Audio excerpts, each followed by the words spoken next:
Salut à tous. Hier soir, l'Europe du football a assisté à l'un des retournements les plus fous de ces dernières années.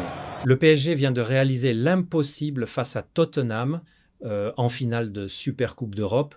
Et croyez-moi, ce qu'on a vu hier va marquer l'histoire. Attachez vos ceintures, on va revivre ensemble cette soirée de folie. Avant d'entrer dans le vif du sujet, remettons les choses dans leur contexte. Le PSG arrive à cette finale dans une situation délicate. Il y a quelques jours à peine, les Parisiens ont subi une défaite amère en finale du mondial des clubs contre Chelsea, une défaite qui a fait mal, qui a laissé des traces. L'équipe de Luis Enrique était sous pression, les critiques pleuvaient, les supporters commençaient à douter. Face à eux, un Tottenham ragaillardi, confiant, mené par un ange Postecoglou, qui avait préparé son équipe à la perfection. Et puis, il y avait cette interrogation majeure qui allait garder les buts parisiens, car oui, c'est là que commence notre histoire. Luis Enrique a fait un choix fort, un choix qui va marquer cette soirée à jamais. Il a décidé de faire confiance à Lucas Chevalier, nouvelle recrue, pour sa première grande finale européenne sous le maillot parisien. Et franchement, pendant 85 minutes, on s'est dit que ce choix était peu, être risqué. Tottenham a été tout simplement magistral au stade Friouli d'Udine. Les Spurs ont pris le contrôle du match avec un football séduisant, rapide, efficace.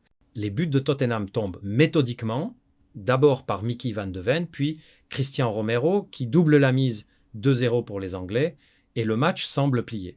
Tottenham maîtrise parfaitement, domine les débats et se dirige tranquillement vers son premier titre européen majeur depuis des décennies. À ce moment-là, tout semble fini. Le PSG semble résigné. Les rares supporters parisiens présents commencent à baisser la tête. Tottenham gère son avance avec intelligence, multiplie les contres dangereux et donne l'impression d'avoir le match bien en main. Luis Enrique multiplie les changements, fait rentrer ses entrants, tente tout ce qu'il peut. Il lance notamment Kangin Lee et Gonzalo Ramos, mais rien n'y fait. Le mur de Tottenham semble infranchissable. Et puis, 85e minute, Kangin Lee. Ce nom va rester gravé dans l'histoire du PSG. Le Sud-Coréen, il reste quelques minutes, certes, mais pas énormément. Tottenham se ressaisit rapidement, essaie de reprendre le contrôle, de préserver son avance, sauf que quelque chose a changé dans la tête des joueurs parisiens. Et là, c'est Gonzalo Ramos qui entre en scène. L'attaquant portugais, lui aussi entrant, va être l'artisan du miracle. Dans les ultimes minutes du match, sur une action de folie, Ramos égalise 2-2. C'est l'explosion totale. En l'espace de quelques minutes, tout a basculé. Les prolongations, puis les tirs au but, et c'est là que notre héros va entrer en scène.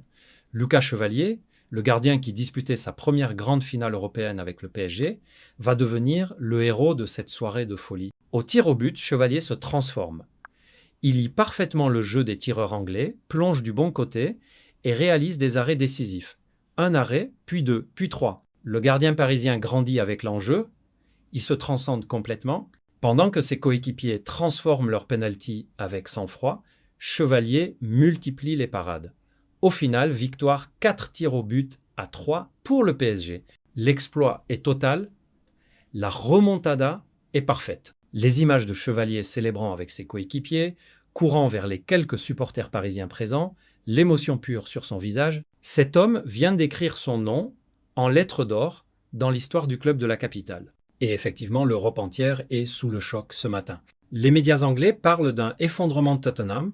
La presse espagnole évoque une remontada à la barcelonaise. L'Italie compare ça aux plus grandes épopées de la Champions League. Sur les réseaux sociaux, c'est l'explosion totale.